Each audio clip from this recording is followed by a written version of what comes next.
نحمده ونصلي على رسوله الكريم أعوذ بالله من الشيطان الرجيم بسم الله الرحمن الرحيم رب اشرح لي صدري ويسر لي أمري واحلل عقدة من لساني يفقهوا قولي۔ بسم اللہ الرحمن الرحیم۔ ایک موقع پہ جناب رسول اللہ صلی اللہ علیہ وسلم صحابہ کرام کے ساتھ تشریف فرماتے، یکا یک آپ صلی اللہ علیہ وسلم کے چہرے پہ تبسم کی وجہ سے پوری گویا کہ روشنی اور نور پھیل گیا اور پورے کائنات میں پھیل جاتا تھا۔ آپ صلی اللہ علیہ وسلم کے تبسم فرمانے سے جو ذوق فشانی ہوتی تھی وہ سارے زمانے پہ پھیل جاتی تھی۔ تو اللہ کے رسول صلی اللہ علیہ وسلم کے تبسم فرمانے پہ صحابہ کرام، کیونکہ یہ وہ طبقہ ہے جو رسول اللہ صلی اللہ علیہ وسلم کے مقام رسالت کو صحیح طرح سے سمجھتا تھا، اس کے بعد کسی بھی بندہ بشر نے اس طرح سے رسول اللہ صلی اللہ علیہ وسلم کے مقام رسالت کو نہیں سمجھا، اس کا ادراک نہیں پایا جو صحابہ کو اللہ پاک نے عطا فرمایا تھا۔ تو صحابہ کرام نے رسول اللہ صلی اللہ علیہ وسلم سے فرمایا کہ آپ صلی اللہ علیہ وسلم کے اس تبسم فرمانے کی وجہ کیا ہے؟ ہر چہرے کے انداز سے، اثر سے محسوس فرما لیتے تھے صحابہ کرام کی کوئی خاص بات ہے، اور اس میں اللہ پاک نے پوری امت کے لیے یقینی طور پہ ایک ایسا پیغام رکھا ہے جو ان کی آخرت کی زندگی کو بھی نجات والا بنا دے گا اور دنیا کی زندگی کو بھی راحت والا۔ تو یہ احساس صرف صحابہ کرام کو تھا کہ رسول اللہ صلی اللہ علیہ وسلم کے چہرے پہ آنے والے ہر اثر، ہر انداز، اور آپ صلی اللہ علیہ وسلم کی جسم اتھر سے ادا ہونے والے ہر ادائیں، ہر انداز، ہر سنت، اس میں انسانیت کے لیے 100% نجات ہے، دنیا کی بھی اور آخرت کی بھی۔ اس حقیقت کو مقام رسالت کی جو صحیح طور پہ سمجھتے تھے وہ صحابہ کرام تھے۔ آپ صلی اللہ علیہ وسلم سے جب اس تبسم فرمانے کی وجہ پوچھی تو رسول اللہ صلی اللہ علیہ وسلم فرماتے ہیں، جس کا مفہوم ہے کہ میرے سامنے وہ پورا منظر آ گیا کہ جب ایک گنہگار جس کی کرامن کاتبین نے سارے گناہ لکھے ہوئے اور حشر میں اللہ کے سامنے اس کے سارے گناہ پیش ہوں گے تو وہ انکار کر بیٹھے گا کہ میں نے تو یہ گناہ نہیں کیے، نعوذ باللہ یہ کرامن کاتبین نے زیادتی کی ہے اور غلطی سے لکھا ہے۔ اب اس نے کیونکہ جہنم کو دہکتا ہوا اور چنگھاڑتا ہوا اپنے سامنے حشر کے میدان میں سامنے لایا جائے گا، وہ بہت ہولناک منظر ہوگا جو گنہگاروں کو اور زیادہ پریشان کر دے گا، ان کو اور زیادہ ہول اٹھے گا کہ خدا نہ خواستہ ابھی ہمارے خلاف فیصلہ ہو گیا تو ہمیشہ کے لیے اس جہنم میں جلنا ہوگا۔ یہ اتنا دہشتناک منظر ہوگا کہ وہ اس خوف سے اپنے تمام گناہوں سے جو کہ وہ کرتے آئے ہیں، جنہیں کرامن کاتبین نے لکھا ہے، اس سے ہی انکار کر بیٹھیں گے۔ تو پھر اللہ پاک ان کو کہیں گے کہ میں تم پر اس کے لیے گواہ پیش کر دیتا ہوں، اور پھر اس کے جسم کو حکم دیں گے۔ تو جسم میں جتنے اعضاء جوارے ہیں، ہاتھ، پیر، رانے، غرض ہر عضو، جس عضو سے جو گناہ اس انسان نے کیا ہوگا، یہ سارے عضو اس دن اس کے سارے گناہ بتائیں گے کہ اس نے مجھ سے یہ اللہ کی نافرمانی والے اس کام میں مجھے استعمال کیا، اللہ کی نافرمانی والے اس کام میں استعمال کیا، ہر عضو بتائے گا۔ جب سارے عضو سارے گناہ بتا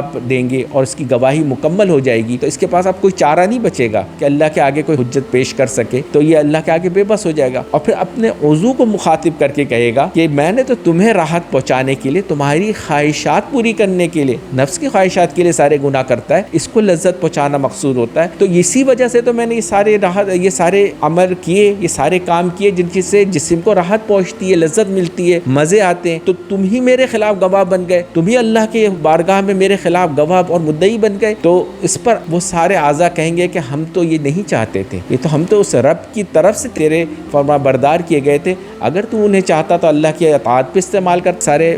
اعضاء جوارے کو، اور اگر تو چاہتا تو اسے نافرمانی میں استعمال کرتا۔ ہم تو اپنے رب کے آگے سچائی بیان کرنے کے پابند ہیں اور ہم جھوٹ نہیں کہہ سکتے یہاں پہ۔ تو یہ سارے اعضاء جوارے اس کے خلاف بیان دے دیں گے، تو اب یہ پریشان ہوگا۔ اب اللہ پاک اس سے پوچھیں گے کہ اب تیرے پاس کوئی حجت ہے، کوئی عذر ہے کہ یہ گناہ کیوں کیے تو نے؟ تو وہ بے بس ہو جائے گا اور سرنگو کر لے گا۔ اس وقت اللہ پاک اس سے فرمائیں گے اپنے کرم کا معاملہ فرماتے ہوئے، جا میں نے تجھے اپنی رحمت سے، تیرے پاس کوئی وجہ نہیں ہے اپنے گناہوں پہ پیش کرنے کی، مگر میں اپنی رحمت سے تجھے معاف کرتا ہوں۔ تو اللہ پاک اس کو اس کی اس ہٹ درمی کے باوجود جو اس نے حشر کے میدان میں کی ہوگی کہ اپنے گناہوں سے ہی انکار کر بیٹھا ہوگا جہنم کا خوف دیکھ کر، تو اس کی وجہ سے اللہ پاک اس کو معاف فرما دیں گے، اور اللہ کی اس رحمت کو دیکھ کے گویا رسول اللہ صلی اللہ علیہ وسلم کے چہرے انور پر تبسم کے آثار آ گئے۔ تو یہ پورا واقعہ صحابہ کو بیان فرمایا۔ اتنی بڑی اس میں نصیحت ہے کہ پوری زندگی ہم اس نفس کو خوش کرنے کے لیے اپنے رب کو ایسے کریم اللہ کو ناراض کر رہے ہوتے ہیں۔ اسے اشعار میں بڑا خوبصورت بیان کیا ہے،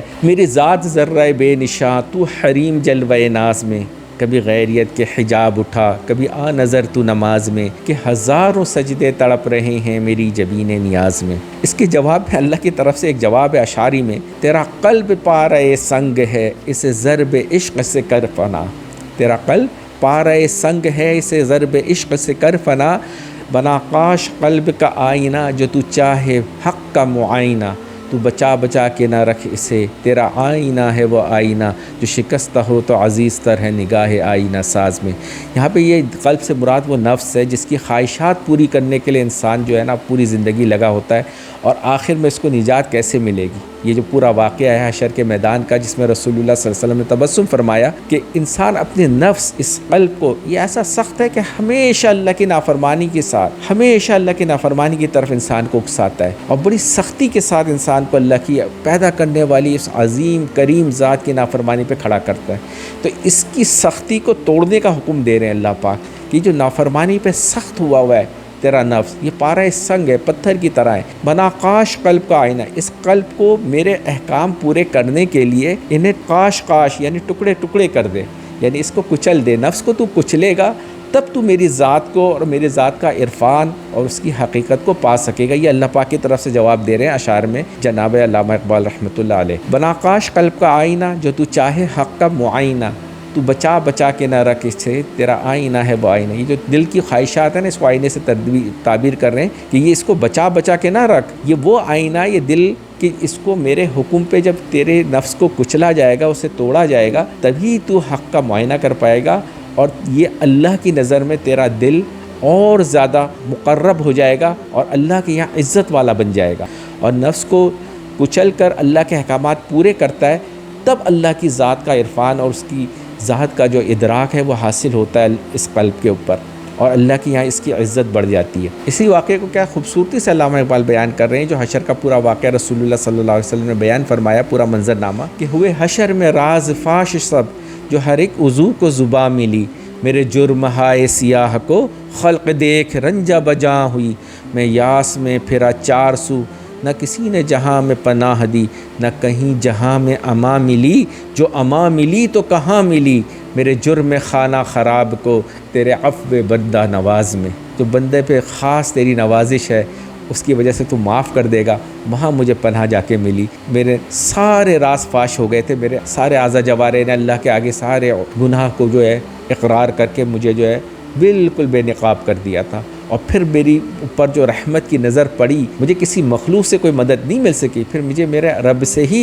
اس کی بندہ نوازی جو ہے اسی کے ذریعے مجھے پناہ ملی، اور اللہ نے اپنے عفو بندہ نواز، بندے کو جو معافی کے ساتھ نوازتا ہے اللہ پاک، اس کے ذریعے میری بخشش ہوئی۔ مگر آج افسوس کی بات ہے، ہم لوگ اتنی بے دردی سے اللہ کو پہچاننے میں، اس کی کریم ذات کو سمجھنے میں ایسی بے رخی کے ساتھ اللہ سے جو ہے معاملہ کر رہے ہیں کہ اس دنیا کی زندگی میں کہاں صحابہ کا عشق تھا کہ اس مقام کو سمجھتے تھے کہ اللہ کتنا کریم ہے، ہم سے کیسی محبت کرتا ہے، اور کیسے اللہ کے لیے اپنے نفس کو کچلنا، اپنی جانوں کو دینا اور سب کچھ قربان کرنا ان کے لیے آسان تھا، اور عشق کا حق ادا کرنے والے تھے۔ اور آج کے ہم مسلمان ہیں کہ اپنے نفس پہ تھوڑا سا مجاہدہ برداشت کر کے اللہ کی اطاعت، اللہ کے رسول کی اطاعت کو اپنا شعار نہیں بنا رہے۔ نہ وہ حسن میں رہی شوخیاں، نہ وہ عشق میں رہی گرمیاں، نہ وہ غزنوی میں تڑپ رہی، نہ وہ خم رہا زلف ایاز میں۔ تو اب جو ہے بالکل حالات ہمارے قلب کے بدل گئے، اور اللہ کے جو کرم نوازی ہے، جو کریم ذات کا احسان ہے ہم پر، اس احسانات کو ہی بھول گئے۔